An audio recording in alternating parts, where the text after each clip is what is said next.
everybody. All right, this is the final piece. Excuse me, got my guitar picks on the floor. Personally, I don't like to have my gear on the floor because I'm bound to trip over it. But for right now, it's just gonna have to be on the ground. It's built for the ground anyway. This is the Headrush looper board. Amazing. And like I said, I'm not using it mainly in the traditional way or the way it was marketed, but who cares? It works for me. I use it as a means to record my performance straight into it. Inputs 1 and 2 is coming out of the MPC Live.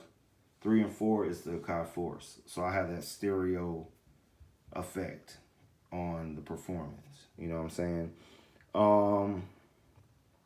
Because I like to pan stuff. So, but I have 4 tracks, right?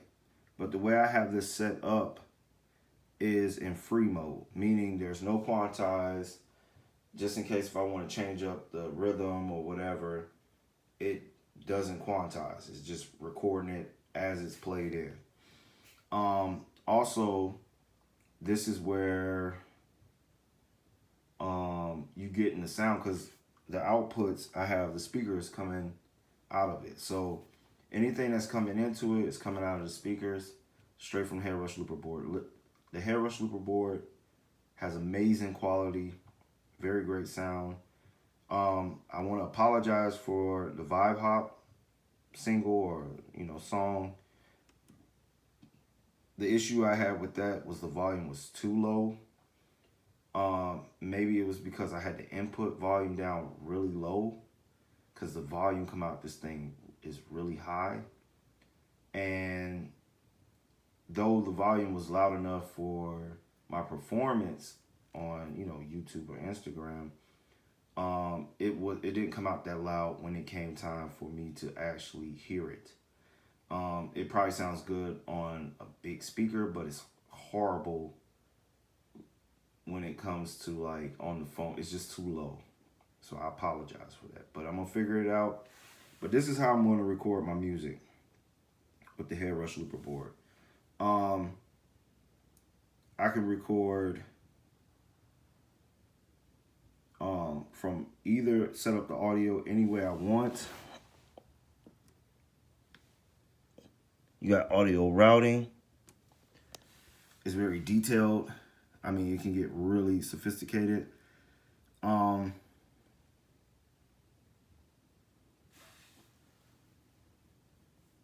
you can set up stereo links.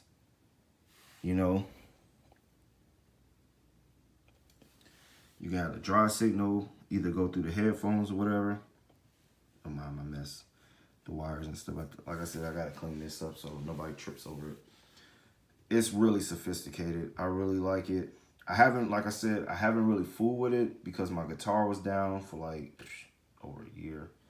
And it was just in the box collecting dust because I was working on my other 2 machines. But the way it's gonna work in this setup is that it's gonna record. It's gonna record any of my performances, so I can save it directly to my hard drive and put it right on the internet. SoundCloud, through my DistroKid account, so it goes to all streaming accounts, so that you can hear it, you can appreciate it, and this is vital. Like I said, this is vital because this allows me to be able to play as free as possible and capture the performance in the moment, so that if you like what you saw or you like that experience, you can listen to it over and over. Prefer that you download it, but if you want to stream it, hey, but download, help your boy out.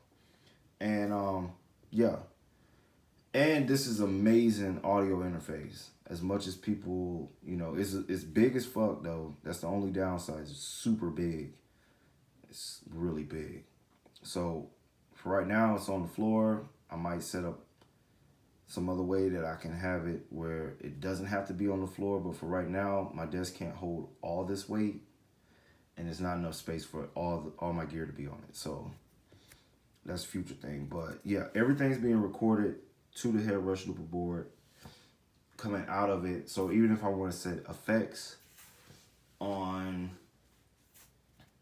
or use this as kind of like an effects modulator, I can, to color more of my sounds with the effects racks they have in here. Hopefully they update it so they allow you to have more customizable effects than just the presets that they give you or the racks that they give you and you just tweak them. Please. I'm hoping. Yeah. So yeah, this is the setup. It's quite simple, like I said.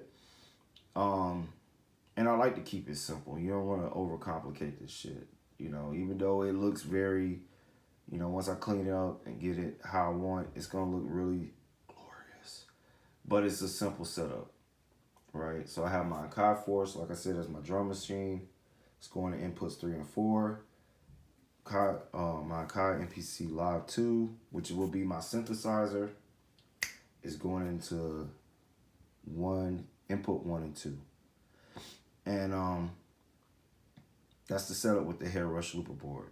And what you hear from both machines is coming out of inputs, both the outputs on the back, right?